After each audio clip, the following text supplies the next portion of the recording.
Hello and welcome to Beautifully Balanced. Health and happiness aren't found in a bottle of prescription pills or with any fad diet. Instead, we can activate your body's natural ability to heal itself. And that is exactly what we're going to do together here. I'm Sarah Teeple, a women's integrative health practitioner, and I blend the ancient wisdom of Ayurveda with the modern science of functional medicine to help you heal your gut, rebalance your hormones, and calm anxiety naturally. Here I'll teach you the smart, sustainable, personalized, and fun way to use nutrition, herbs, and healthy lifestyle to feel vibrant, energized, and beautiful inside and out. Are you ready? Let's dive in. Hello and welcome to Beautifully Balanced. I'm so glad that you're here today. Thank you for showing up for your mind, body, and spirit. Today we're talking about a really fun topic that for many people, many women in our culture especially, seems to be a very elusive thing. And that thing is metabolism. Metabolism. It is something that most people want theirs to be faster, to be more speedy, to be more efficient, to be optimized, but they don't really understand how it works. They don't really understand how your metabolism is directly linked to your gut health, to your appetite, to your ability to absorb and assimilate nutrition. They don't understand that they have some control over their metabolism and that there are certain things that you can do that will speed up, optimize, make your metabolism more efficient. So this is super good news. And I wanted to share this with you today just because it's something that so many people struggle with. And again, it seems like this elusive thing that if only we didn't have a slow metabolism, then I could have more energy, then I could eat more delicious food, then I could be at my ideal weight. And it's time to bring these disempowering thoughts, these beliefs about our body and ourself that keep us stuck. It's time to bring those to an end with a little bit of education. So, we're going to talk today about Ayurveda's take on the gut and on metabolism. As I alluded to earlier, these things are actually inextricably linked. And it all starts with a very important Ayurvedic concept called your Agni. So if you've been listening to this podcast for a while, you might have heard me talk about Agni before. Agni is a Sanskrit word, and Sanskrit is the language of Ayurveda. Ayurveda is an Indian system of medicine, over 5,000 years old, a holistic natural system of medicine that takes into consideration an individual's mind, body, and spirit when treating conditions, illnesses, and really just when keeping us healthy. Ayurveda has so much to do with finding balance and prevention. And a very central concept in Ayurveda is this concept of Agni. It most literally means the digestive fire, or that's what Agni usually loosely means when we're using this term in Ayurveda. But what I love so much about this term and why understanding this concept sort of opened my mind and opens the minds of so many of my clients, changes their lives, empowers them, is because Agni means more than just your digestive fire. Agni pertains to your gut health, your microbiome, your appetite, your metabolism, your ability to absorb and assimilate nutrients and use them as energy.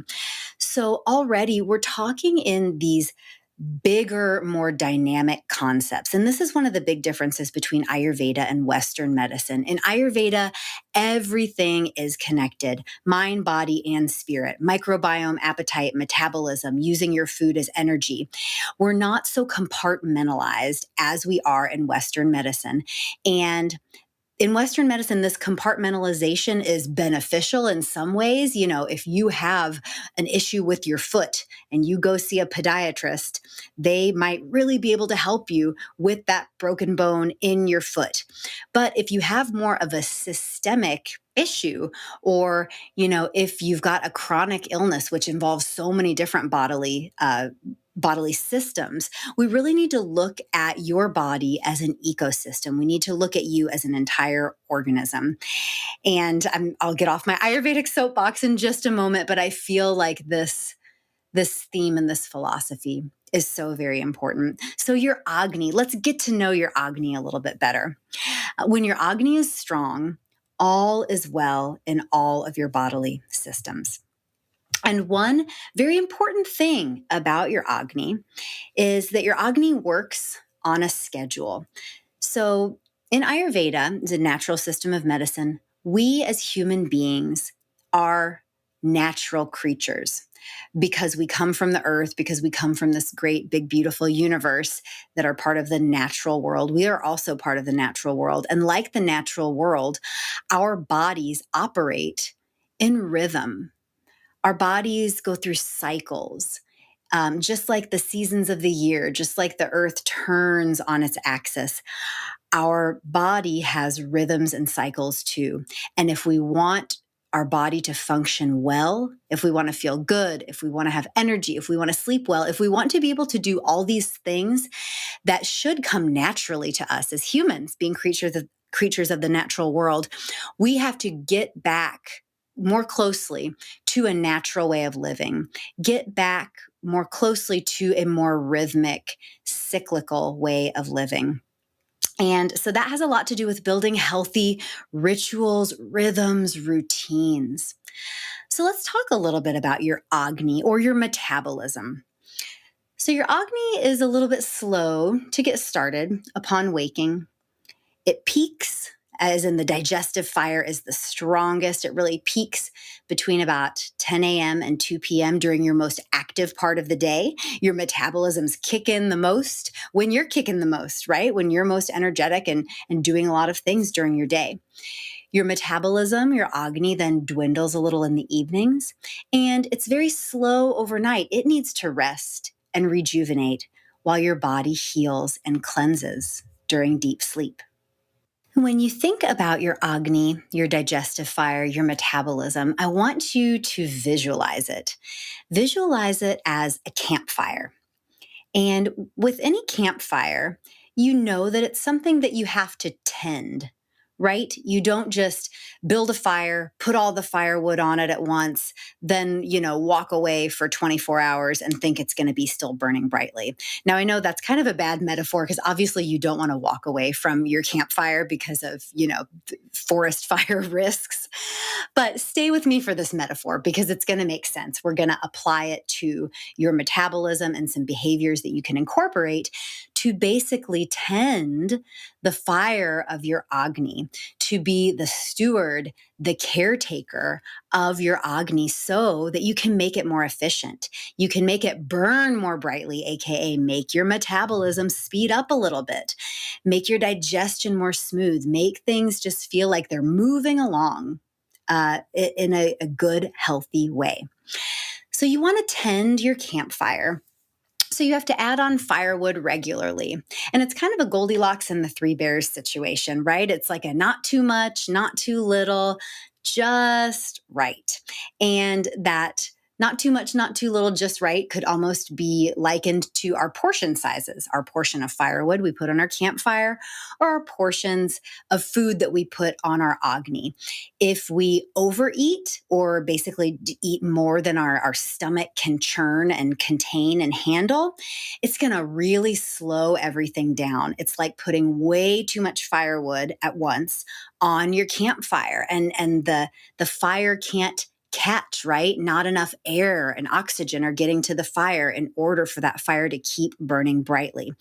So the same thing happens when we overeat. You'll probably notice that when you overeat, and we all sometimes accidentally do it, but then sometimes too, because of stress eating or emotional eating, sometimes we do it as a habit, and then we wonder why our metabolism has slowed down. So that's why essentially we've smothered our Agni with too much firewood. When you think about the amount of firewood you want to put on your fire, or when you think about your portion size, according to Ayurveda, we should be eating for each meal about 2 hands full of food. So I want you to put your hands out in front of you like they're a little basket, or like you're creating a little hand bowl in front of you. The size of your two hands cupped together, and have it open at the top like a bowl. But the size of this and what it can contain is about the size of your stomach, right? Smaller people, smaller hands, smaller stomachs. Larger people, larger hands, larger stomachs, able to digest a larger portion size. So it really makes sense, right? Anatomically, it makes a lot of sense. And I'll tell you though, I was pissed when I learned this rule because I have tiny hands. I have like the hands of a 12-year-old. And so I was like, by golly, that just feels like I'm being cheated out of some extra yummy food. But the wiser part of me wants to eat what my stomach and my body can handle, what's going to be good for me. I'm in this for self-love and self-care and being an ally with my body, right? Not just trying to pile too much firewood on it. So this bowl, a little more on this bowl of how much your Agni can handle. If you're eating something really light and either airy or liquidy, we can spread those fingers apart. So get your bowl going again and spread those fingers apart wide. So if you're having something light, again, like a light soup or a salad, it can be a larger portion. If you're having something more dense, like, a protein, like some salmon and vegetables, still very healthy, but just more dense. The food is more dense. Or, some quinoa and salmon and veggies. That's one of my favorite dinners. We'd want to put those fingers back together and have about that portion size. So next time you portion up your breakfast, lunch, or dinner, keep this in mind. Likewise, next time you go to a restaurant, notice the enormity of the portions and that, maybe that portion is appropriate for a really large, tall person with huge hands and a larger stomach, but maybe that's not totally appropriate for you.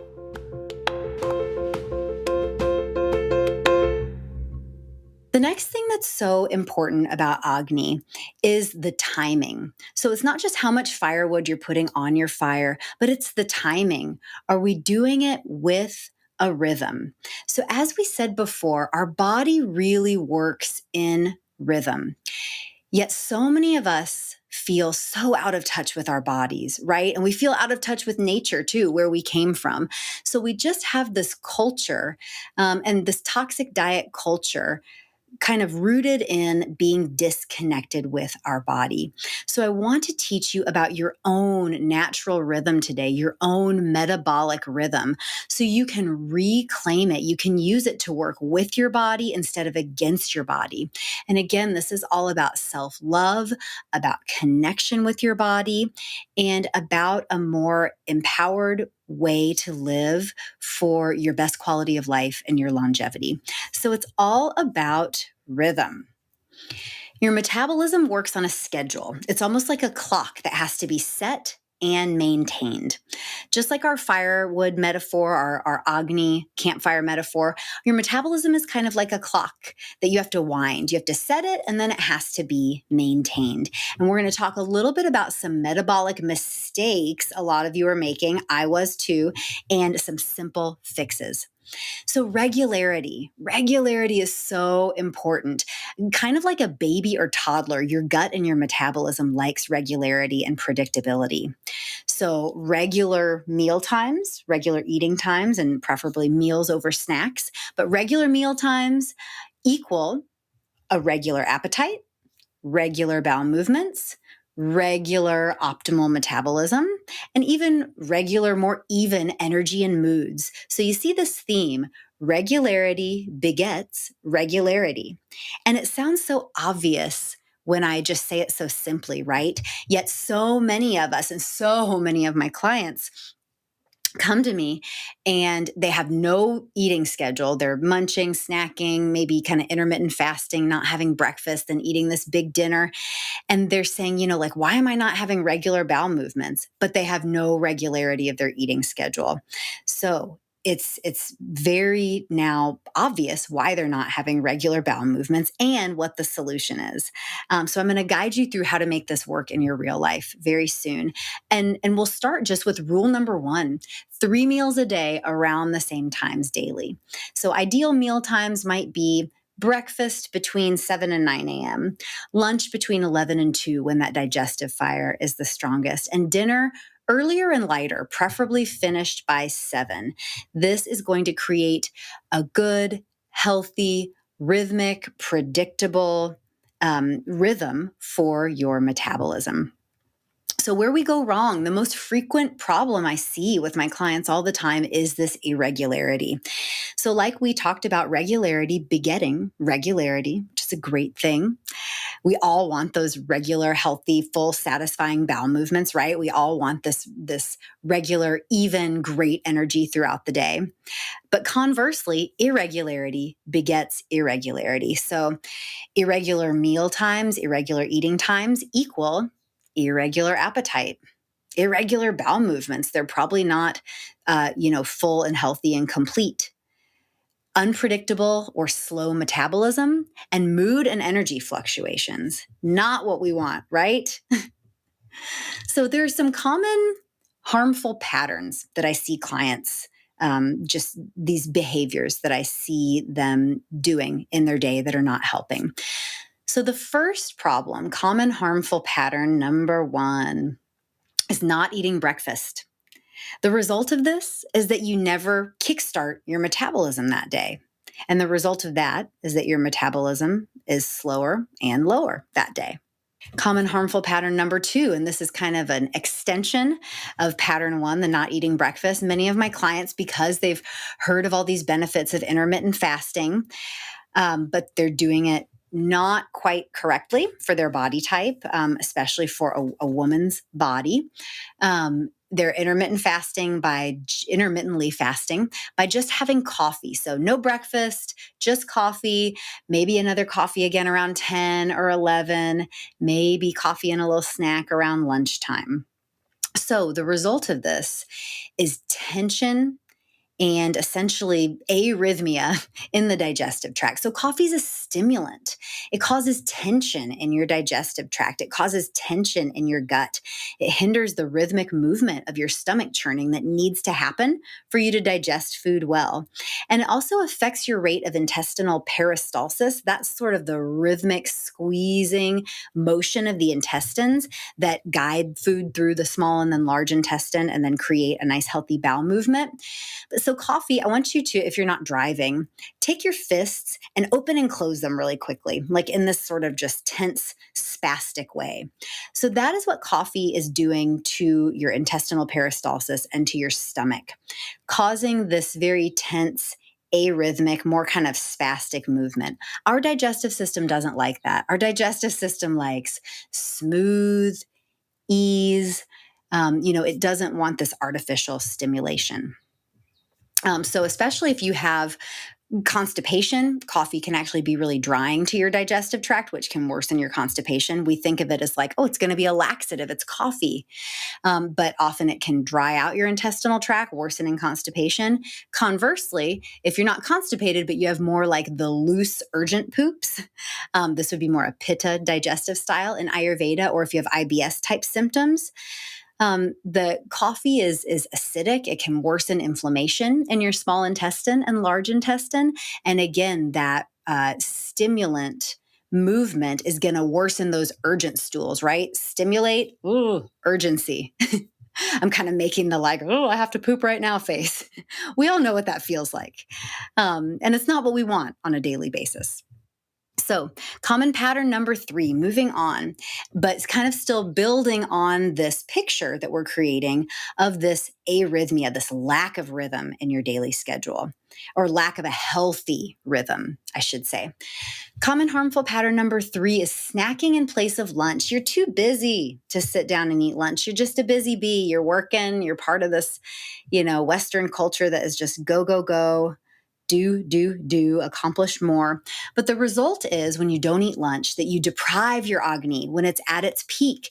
And your Agni responds to deprivation by slowing down. Think about your Agni as though it is a person. If a person said, hey, I'm really hungry. I'm really hungry. Give me some food. Your agni is kind of, and your metabolism are trying to give you some cues in the morning or around noon. Hey, give me some food. I'm ready to eat a meal. And you just say, no, I'm not going to give you any food. I'm not going to give you any food. Well, obviously, the agni is just going to slow down. It's trying to burn brightly for you. It's trying to have this great metabolism by giving you a signal. I'm hungry. I'm ready to digest food. You say, no, I'm not going to give you food. So it's going to slow down. It has intelligence, and that's what it's going to do. So I want to describe this to you because so many of us don't realize that what we're doing is actually worsening our problem. Many clients ask me, what about snacks? Are snacks an okay part of my daily rhythm? Are snacks okay for my metabolism? And the answer to the question about snacks is that they are great. They're a fine part of your daily rhythm as long as these two conditions are met. So, number one, that they're in response to true hunger, the stomach sensation of true hunger, not the munchies, not I'm bored at work, not it's nighttime and I just put the kids to bed and I want something to do with my hands while I'm watching Netflix. So, I'm going to munch on a bunch of popcorn. But in response to true stomach hunger. And again, that's because true stomach hunger is part of your agni. It's part of your metabolism. Your appetite is your body saying, I'm ready to digest food. And that's when we want to heed the call and give your body food, of course. So the second stipulation is snacks are A-okay as long as they are secondary to meals. So what we'll see a lot is people kind of snacking through lunch or having a little bar, like a protein bar for breakfast, or just kind of snacking throughout the course of the day. And the problem with that is that we're not establishing a good, healthy metabolic rhythm. And it's partially because the quality of the snacks tends to be different than the quality of food you would have for a meal. So, to use my example from earlier about one of my favorite dinners, we'll say zucchini and squash and quinoa and some yummy salmon. And I always put organic mayonnaise and organic mustard and lemon juice on my salmon. I like a lot of acid and sauce, helps me digest. So you see, that meal has some great quality protein, healthy fat. It's got a healthy complex carbohydrate with some fiber and really wonderful vegetable carbohydrates. So your body is going to handle that delicious whole food meal in a very different way than it's going to handle a handful of trail mix or a protein bar, or some chips or cookies or something. So we really want to make sure to prioritize those 3 meals a day over snacks. So, bringing this all together, I hope that you've learned a little bit about the importance of rhythm, ritual, routine, regularity. Gosh, all the R's I didn't even realize until now. But I hope you've learned the importance of all the beautiful R's in relation to your metabolism and your agni, and that now you can see your metabolism as a beautiful, rhythmic, natural part of your beautiful natural body, not something that you're fighting against, not something that hereditarily you've just been dealt a bad hand, or that you're over 40 now so you're doomed to have slow metabolism. That is absolutely not true. But let this be a sign to you to start to regard your metabolism as a relationship, that you want to kindle a healthy relationship. You want to hear the call of your metabolism when it's hungry by noticing true stomach hunger. You want to feed it, and you want to feed it in rhythm. So if you're totally out of rhythm, not having 3 meals a day, start to try to establish that rhythm. If we don't have the rhythm already, we need to establish it, because that is what is going to create healthy, efficient metabolism. So just a couple takeaways for things for you to try this week. So number 1 is prioritize eating meals over snacks. Number 2 is eat breakfast. Eat an actual breakfast, preferably a warm cooked breakfast, but within 2 hours of waking. And no coffee. Remember, no intermittent fasting with coffee. No coffee until after breakfast, or not at all. You don't need to drink coffee if you don't already. Number 3 is have a sit-down lunch and an earlier, lighter dinner. And last but not least, last but perhaps most important, is As you do this, write down any differences that you notice, differences in your bowel movements, changes in your appetite, your energy, your sleep. You might start to notice such a healthier relationship with your appetite, with eating. You get excited to get hungry. You're planning out your meals more because you're enjoying them more deeply. You're having a nice, healthy, full bowel movement in the morning. You have a little more even energy throughout the day, not those big ups and downs with blood sugar spikes and crashes. Your sleep is more restorative. As we said earlier, in Ayurveda, your Agni is inextricably linked. It is the root of good health. As you improve your Agni, your sleep is going to improve, your energy is going to improve, all your digestive symptoms will get better, your life will improve. So this has been so fun to share this with you. I'm so passionate about this topic and women learning how to be in better relationship with their body, their metabolism. We're taking the power back. It's been so great to be here with you today, and I so look forward to the next time we can be together. Have a beautiful day. Thank you for being here with me today. Remember, you can feel your best naturally. Just try one new thing a week that you learn here and watch your body and life transform. And if you're ready to take this to the next level, learn your dosha, get your personalized holistic plan, and live beautifully balanced, you've got to come see me at sarahteeple.com. That's SARAHTEEPLE.com. There you can learn about how to work with me one-on-one or book a free holistic chat and just tell me what you're working on. I love to hear from you and help you live your best life. So until next time, be well. Oh, and if you love this conversation, please rate and review our podcast. That really helps more people find natural healthcare options. Thanks again, and see you soon.